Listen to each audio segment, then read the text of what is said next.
He's the first player in Sacred Heart baseball history to reach the major leagues.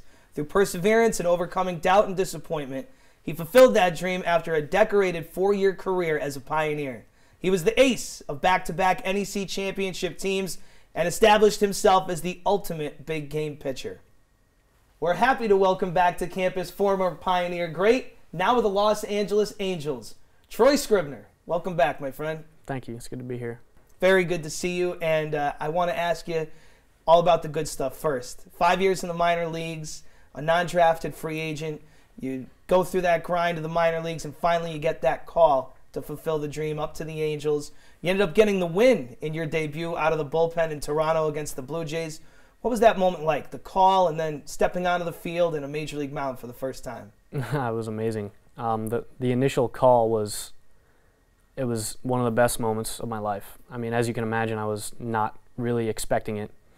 How could you ever be? And then it was so awesome to just be able to call my family and tell them that I was going to the big leagues, and call all the people that I love in my life and tell them where I'm going, where I'm headed. And then yeah, the first game was, I mean, that place is awesome. It's packed with people. The fans are awesome. It's an amazing place to have a debut, and I couldn't have been happier to be there. But I mean, yeah, I was a little nervous walking out of the bullpen for the first time, getting the call, and I may have warmed up a little bit too much in the bullpen before I ran out there. But once I ran out on the mound and threw my first pitch and realized that it was the same thing that I've been doing for a while, and I settled in, and it was a lot of fun though. It's a long road to get here. For your 4 years here, you were consistently matched up against the other team's aces, consistently beat them, some guys who were drafted, and yet after all you had accomplished in the June 2013 draft, you didn't get the call. Instead, a little while later, the Houston Astros signed you as a non-drafted free agent. How did that motivate you? Yeah, I mean, missing the draft wasn't, part of my plans. I mean, I didn't think I was going to go very high in the draft, but I thought at least somebody would give me a shot somewhere, because of I had a really good senior year playing baseball at Sacred Heart, so I thought that maybe I'd get a shot at least. And then I missed the draft, and I thought that it was like, I was like, oh, what am I going to do now? Like, I didn't really have any contingency plans. After the draft, I wouldn't say I was relying on it, but I was kind of expecting it, as anyone would in my situation. But yeah, I missed it, and then after I missed it, I got a call from my head coach here at Sacred Heart, Nick Giaquinto, and he said, don't give up, stay ready, and people are still looking for guys to sign as free agents to fill their rosters and stuff like that. So stay ready, and don't get down too hard right now. And sure enough, about a week later, I got a call from the Astros, and they offered me just a plane ticket down to Florida and start playing, and I was like, absolutely, I'm in. Let's do it. But yeah, I mean, I always used missing the draft as kind of a little bit of a chip on my shoulder. And I played with all these other guys that got signing bonuses, and they got big money guys that got called up straight to the higher levels of minor league baseball right away, and all these guys that were all these big name guys. And I always kind of was like, I'm just as good as these guys, and it wasn't necessarily fair that they got the big signing bonuses and they got drafted and I didn't. So I kind of always use that as a chip on my shoulder. But yep, that's all I got. Well, I mean, you plugged your way through the minor leagues and succeeded at every level, a lot like your older brother, Evan, who's also a major leaguer. That's really pretty wild. Two boys from the same family in Washington, Connecticut make it to the big leagues. How much of an influence has he had and your whole family? I remember them always here at the games cheering you on and listening on the radio. How much of an influence does your family have on you? Yeah, I mean, my family's been, they're the reason why I'm where I'm at right now. My family has been the most supportive you could ever be. My dad and my mom never threw a fit anytime I needed to get to practice or anything. They always got me where I needed to be. My dad never over pushed me. A lot of dads do that when their kids are young and they're into a sport, but he never over pushed me. He never forced me to do anything. He made it fun all the time. Never made it not fun. And to this day, I love playing the game of baseball, and I have that to owe to my dad for giving me that passion for the game. And then, yeah, my brother obviously is a huge resource for me, and it's been a really good blessing to have him go through the same life pretty much that I've had. And he was always there if I ever needed advice, or if I ever had a question about anything, or if I was ever in a tough spot in the minor leagues. I could just reach out so easily to him, and he knew everything, about what I'd been through. So it was very helpful to have him, go through the same thing that I'm going through and that I've been through. And it made it a lot easier to, get through the minor leagues and all the little details that people don't often think about when you're going through the minor leagues that he can fill me in on that nobody else would know. As far as like etiquette, how to treat coaches, how to treat other players, stuff like that. So it's been very helpful to have him, and my parents and my other brothers and all the people in my family have been very supportive through my career. The one difference is he went to CCSU, you went to Sacred Heart. Obviously, conference rivals, in-state rivals. You always pitched well against CCSU, I remember as well. What was it that made you choose to come here with Coach Giaquino and Coach Mazzoni at Sacred Heart?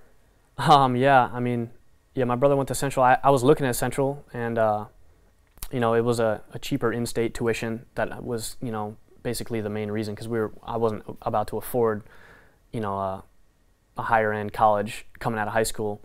So I was looking for an in-state school, and Central was definitely high on my list. And I went there, and I could have definitely gone there. I wasn't going to get a scholarship there or anything. I was just going to walk on to the team, and so it was definitely an option. And then I was lucky enough to get a call from Coach G, and he offered me a substantial scholarship to go to here. And I figured it's a perfect fit. This place is a perfect fit. Their pitching staff here at the school needed an arm like me, so it was a good fit. I could have pitched right away, and then Central. I think the feeling over at Central was, we should have went out and grabbed him, because I did pitch well against him in my career, but I always kind of used that as to fuel my fire, like, this is my brother's school, and I'm going to show them that they should have made a little better attack to get me to come to Central. So I always kind of had a chip on my shoulder for them too. So I always wanted to pitch well against them. Well, of course, you went 4-0 in the NEC tournament in your career. You were a big game pitcher, the Friday starter who you wanted to have the ball. We had a chance to watch that, and a lot of fun in 2011 and 2012. What was it about those moments here at Sacred Heart, the big moment, that fueled you? I don't know. I never had been in a situation like that really before, maybe once in high school, but when the stage is higher, it's just, it makes you play better, it makes you pitch better, it makes you focus more. So I think it was just like having a group of guys that were leaning on me to have a good game, and being the guy that the first game usually was the one I pitched, being the guy to kick off the series was important, for the whole team to get momentum rolling for the whole rest of the tournament. So I always loved pitching in big situations, and I always loved kind of being the underdog and being overlooked. So I kind of used that to fuel it, and I kind of just went through it through my 4 years, and I ended up having 4 really, really good games in the playoffs.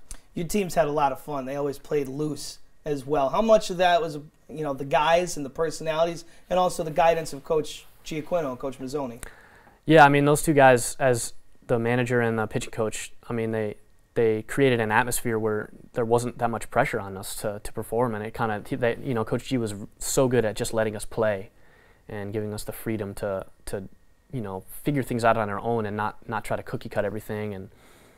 But he was also a good manager and coach, and he would help us if we needed it. But he was very good at letting us play and keeping us loose. And I think that's important in baseball, because there's so many things that make you tense and make you worry, and there's so many other things you have to think about that it's not going to help anybody to have a coach that's going to get mad at you for doing something in the back of your head. So it was always the way that he coached, and it always reflected on his players. We played very loose, and we always had a lot of fun, and we loved crushing teams, and that's what we did. We just had fun and were relaxed and loose, and we just dominated. That's how it always was. I want to finish up with this. There's going to be a lot of Sacred Heart pioneers that watch this, that have aspirations and dreams as well, and you've reached the top. You're going to be going to big league spring training camp this year, trying to make the team out of spring training. What is your advice to pioneers who might be seeing this? Oh man, I think the best advice that I could give would be, no matter what you're trying to be or what you're trying to become in your career or in your life, make sure it's something that you want to do. And I've known from the very beginning that baseball is something that I loved, and I've always wanted to play it, and I've always said that it's going to be in my life for as long as I can play it, because I love it. I love to play. It's the best thing in my life, and that made it a lot easier to work hard at it and to, you know, be focused and driven towards my goal because I love doing it. So, you know, whatever it is that you're trying to do, that you're striving for, just make sure you love it, because then everything else becomes easy. All the hard work becomes easy, and you know what to sacrifice to get to what you want to do, because you know that's what you want to do because you love it. So that's the advice that I would give. Very good. Well, we'll be rooting for you. We can't wait to watch you up at the show again, hopefully this year. And you got a whole university behind you. We're real proud of you and glad to see you back here. All right. Thanks for having me. All right. Troy Scribner with us here back on campus, a big leaguer and a former Pioneer great.